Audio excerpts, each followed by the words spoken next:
Hello, it's Patrick from Databytez, and I have another video for you today. It is a technical one. Now, I promised you on a previous series of videos, more on the last one of it, on dispersions, measures of dispersion, that the math that we did, or the intimidating functions that we were looking at, could be done with a button. Now, if you need a quick refresher, let me go to this sheet over here. Here is the function of what it looked like. So we had, let me get this out of the way, good lord. We had let mean equal N4, observations is Q4, and that's just the cell that we're selecting here. Again, we have Q4 and N4, and then the sum of squares, which is the sum of BIRO, which is BIRO is known as a lambda helper function for those who are interested, where the range of our yields is then fed into an anonymous function called with lambda, where it's fed I, which was meant to correspond to our I here of our initial value, our initial observation of the first one, which is 536, where we subtract from the mean, square it, take all those squares, add them together, and then divide by the total of observations. Now, all these words that I said can be intimidating to some. You're like, what in the world are you talking about? What lambda helper function? What is an anonymous function? What do you mean lambda? What do you mean feeding in? What is going on here? And I'm here to show you it can all be done with a single button. Now, in order to activate this, you are going to need to go into your options and add-ins. And you're going to want to add this analysis ToolPak. It might not be there initially, but you can go in and add it into your Excel and load it in. And once it's loaded in, when you go to data, you're going to notice this data analysis here on top in the analyze thing. And then maybe between automation, but it's definitely after outline. So when we click data analysis, you're going to see a bunch of things here. ANOVA single factor, ANOVA two factor, all these things, blah, blah, blah, blah, blah. There's a lot of things going on. But all we're interested in for our sake right now is the descriptive statistics. Now, you might have caught me saying it in one or the other videos where I said that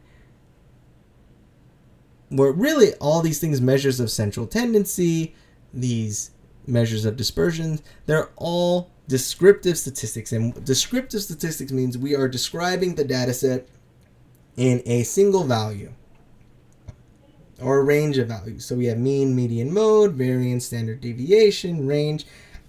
All of this describes what is going on with the data set. So Excel gives us a way with the analysis ToolPak to kind of get all of what we could possibly want to learn in a data range at the click of a button. No more intimidating functions, Excel functions, unless you really want to write them. I mean, I like writing them, but this saves a lot of time. So let's click it. And so you're going to see descriptive statistics input range. So I'm going to click this, and my input range is here with the yields. And then we're going to take that out. And we're going to put our labels in the first row so we know what we're looking at. Our output range is going to be over here. We'll just call it, we'll just take the space over here. It's fine. And we're going to put summary statistics. I'm going to put a confidence level for the mean. And we're just going to put K largest, K smallest, just because we're feeling greedy. In this case, with K largest and K smallest, we are just saying we want the first largest, the biggest one, and for the K smallest, we want the smallest. And with one, it essentially becomes the max and the min.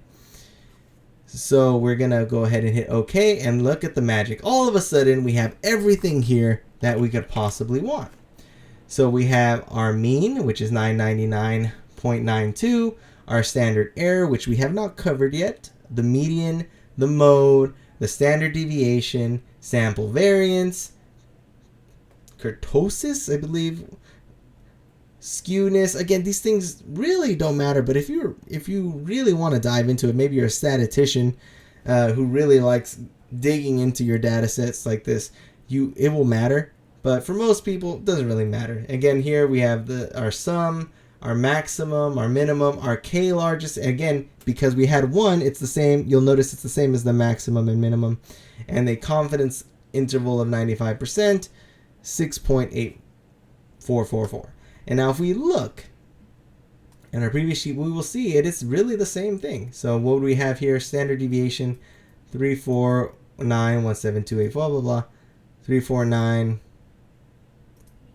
Let's see if I can get a little bit. Okay, it's a little bit different on the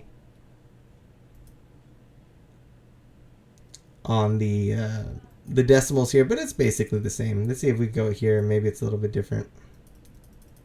Oh, too far. 233.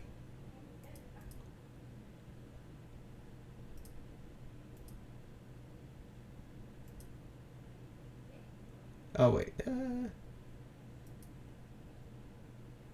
Oh wait, no, this is sample variance. Excuse me. So that's a slightly different equation. We are not using the population variance. So that's kind of explains why we're changing a little bit of the equation here. So that explains why it's a little bit off. And it makes sense because, like I mentioned in the video of dispersions, we are often dealing with samples. We are not dealing with population. Seldom do we know the population of something. So it makes sense that Excel would naturally skew towards using the sample variance and the sample standard deviation. So a little bit slightly different on the math, but you can see it basically boils down to the same thing. So that is how you use Excel with one button and saving yourself all the work, all the intimidating formulas to get the same thing. And again, this is why I hearken back to my mantra: don't do the math yourself. Don't bother. Just let the machines do it. Machines are better. They're just faster at it. They're better at us at pure, raw computational power. Unless you're creating something, you want to be creative, use the machines. Anyways, that covers this video today. I just wanted to show you how to cheat and get past all the steps and just quickly leverage the power of Excel, the cool features, in order to use one button to get everything you need. Anyways, that is Patrick with Databytez. I hope you have a wonderful day. Until next time, bye.